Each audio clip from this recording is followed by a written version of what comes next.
Μάχες χωρίς λόγο και αιτία. Άγριος ξυλοδαρμός με ρόπαλα και σοβαρούς τραυματισμούς μεταξύ συμπολιτών. Τα επεισόδια τραυματίζουν για άλλη μια φορά το ποδόσφαιρο και την κοινωνία.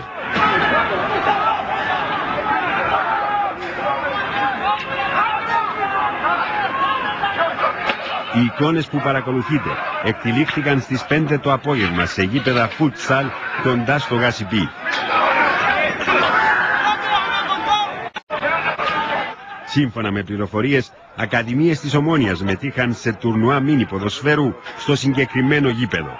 Εκεί, κάτω από συνθήκες που διερευνώνται, βρέθηκαν και οπαδοί του ΑΠΟΕΛ, με αποτέλεσμα τον άγριο ξυλοδαρμό που ακολούθησε άγριο πετροπόλεμο μεταξύ των νεαρών. Ένας νεαρός επιτίθεται με καδρόνι στα χέρια και χτυπά άλλον στο κεφάλι. Ακολουθεί ανθρωποκυνηγητό που καταλήγει σε εικόνες φρίκης με 3-4 νεαρούς να χτυπούν άλλον που βρίσκεται στο έδαφος αβοήθητο.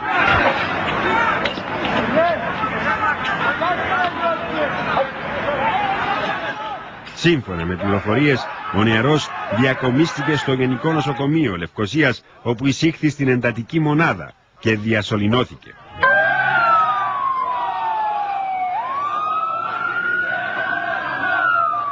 Άλλοι 3 τραυματίστηκαν, δέχτηκαν τις πρώτες βοήθειες και πήραν εξιτήριο.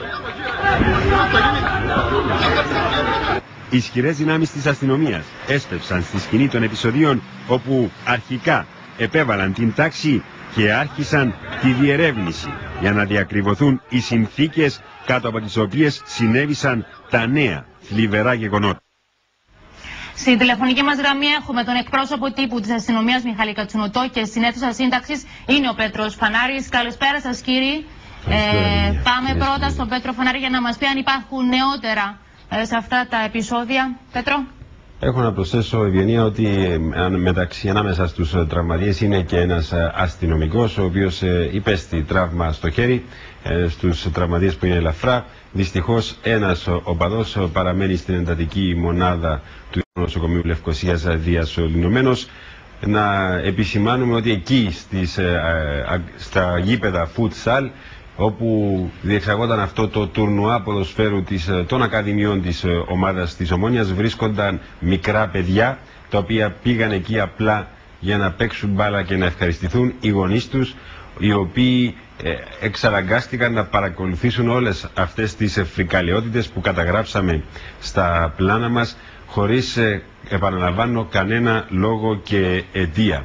Επίσης, η αστυνομία, σύμφωνα με πληροφόρηση που λάβαμε πριν από λίγο, λαμβάνει μέτρα για την επιστροφή των οπαδών του ΑΠΟΕΛ από τη Λάρνακα σε σημεία υψηλού κινδύνου στον αυτοκινητόδρομο, ώστε να αποφευθούν νέα επεισόδια κατά τη διάρκεια της νύχτας. Πέτρο, σε αυτό το σημείο να μου επιτρέψετε να πάμε στον κύριο Κατσουνοτό. Κύριε Κατσουνοτό, καλησπέρα σας. Σας ακούμε. Καλησπέρα σε εσάς και στους τηλεθεατές σας. Σας ακούμε. Θα θέλαμε να δούμε τη στάση της αστυνομίας σε αυτά τα σοβαρά επεισόδια που έγιναν σήμερα. Δυστυχώς έχουμε γίνει μάρτυρες πάλι τέτοιων επεισοδίων, απαράδεκτων επεισοδίων. Από την πρώτη στιγμή έχει συσταθεί κλιμάκιο ανακριτών από το Τμήμα Ανιχνεύσεως Εγκλημάτων της Αστυνομικής Διεύθυνσης Λευκωσίας, υπό την εποπτεία και καθοδήγηση του αστυνομικού διευθυντή του κ. Μιχαηλίδη, με απότερο στόχο τη διαλεύκαση της υπόθεσης. Βρισκόμαστε στο αρχικό στάδιο της διερεύνησης, συλλέγουμε πληροφορίες, μαρτυρικό υλικό, ούτως ώστε να οδηγήσουμε αυτούς τους ανεγκέφαλους ενώπιον της δικαιοσύνης και να λογοδοτήσουν για αυτές τις φρικαλαιότητες. Κύριε Κατσουνοτέ, δεν ξέρω, έχετε κατεύθυνση προς την οποία στρέφονται οι έρευνες? Υπάρχουν κάποια στοιχεία για τους ανθρώπους που μετήχαν σε αυτά τα επεισόδια? Αντιλαμβάνεστε ότι υπήρχε κι άλλος κόσμος που παρακολούθησαν τα επεισόδια. Θα αναζητούσαμε μαρτυρία από αυτούς που ήταν στο γήπεδο, το συγκεκριμένο, και παρακολουθούσαν τον αγώνα, ούτως ώστε με την εκτίμηση ότι θα οδηγηθούμε στην αποκάλυψη της ταυτότητας των δραστών. Δεν ξέρω, κύριε Κατσουνοτέ, έχω αυτή την απορία.